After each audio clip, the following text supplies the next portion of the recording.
warahmatullahi wabarakatuh. Alhamdulillahirabbil alamin. Segala puji bagi Allah yang sudah memberikan kita segala kenikmatan dan serta karunia. Salawat serta salam kita sanjungkan kepada junjungan Nabi besar Muhammad Sallallahu Alaihi Wasallam beserta keluarga besarnya. Izinkan saya, Zalia Hayat Yusuf, putri ketiga dari Ayah Nakoy, membawakan kultum hari ke-24 berjudul Duri Itu Bermawar. Sahabat Ayah Nakoy, hakikat puasa adalah pelatihan atau training untuk mengendalikan diri dari hal-hal yang bersifat lahiriah seperti makan, minum, seks yang dapat membatalkan puasa sesuai fikih formal. Namun, yang tidak kalah pentingnya adalah pengendalian diri dari hal-hal yang bersifat rohani. Hal-hal ini memiliki korelasi positif dengan ibadah puasa, yaitu takwa. Dalam training The Seven Awareness, takwa juga bisa berupa bentuk sikap-sikap terpuji, seperti mampu mengendalikan diri dari munculnya prasangka buruk terhadap orang lain, dengki, dan sikap-sikap lain yang merugikan sesamanya. Dalam Al-Quran, Allah memfirmankan sebuah anjuran agar orang beriman menjauhkan dirinya dari sikap berprasangka buruk terhadap orang lain. Dalam surat Al-Hujurat 12, hai orang-orang beriman, jauhkanlah kebanyakan prasangka. Sesungguhnya sebagian prasangka itu adalah dosa.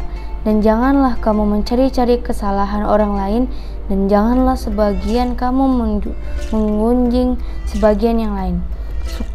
Sukakah salah seorang di antara kamu memakan daging saudaranya yang sudah mati? Maka tentulah kamu merasa jijik kepadanya. Dan bertakwalah kepada Allah, sesungguhnya Allah Maha Penerima Taubat dan lagi Maha Penyayang. Suatu hari, saya sedang ada di acara buka puasa bersama dengan teman-teman. Di salah satu restoran, kami berlima memesan menu makanan yang paling kami gemari. Tak lama kemudian, di sebelah saya datanglah satu keluarga. Maaf, penampilannya sangat kotor. Sang ibu hanya menggunakan daster biasa, dan sang bapak hanya menggunakan kemeja putih namun penuh bercak tinta. Sementara itu, dua anaknya terlihat ceria. Salah satu anak mereka yang laki-laki ingusan dan seringkali menyedot ingusnya. Tampaknya mereka adalah orang-orang miskin yang sedang merayakan sesuatu buat anak mereka. Sayangnya, aroma bau tubuh mereka sampai ke hidung kami. 4 orang teman saya yang mau makan makanan favoritnya kehilangan nafsu makannya karena bau dari meja sebelah. Apalagi salah satu teman saya sangat sensitif. Ia langsung ke kamar mandi dan katanya muntah-muntah. Sementara itu, 2 teman saya yang lainnya mencoba untuk memakan sambil menutup hidung mereka. Yang membuat kami kehilangan selera makan. Yang membuat adalah suara anak lelaki yang berulang kali menyedot ingusnya. Mereka, keluarga itu, menatap kami.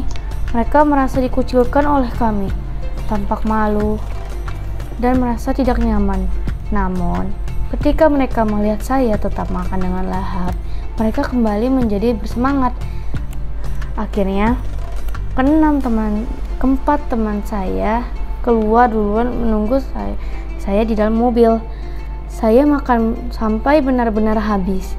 Bahkan, saya keluar bersama dengan keluarga itu, dan teman-teman saya tak mengerti dengan apa yang saya lakukan. Cerita tadi adalah benar-benar terjadi dalam hidup saya. Apa yang terjadi dengan saya? Saya percaya cerita di atas juga pernah terjadi pada Anda. Namun, mungkin respons kita berbeda.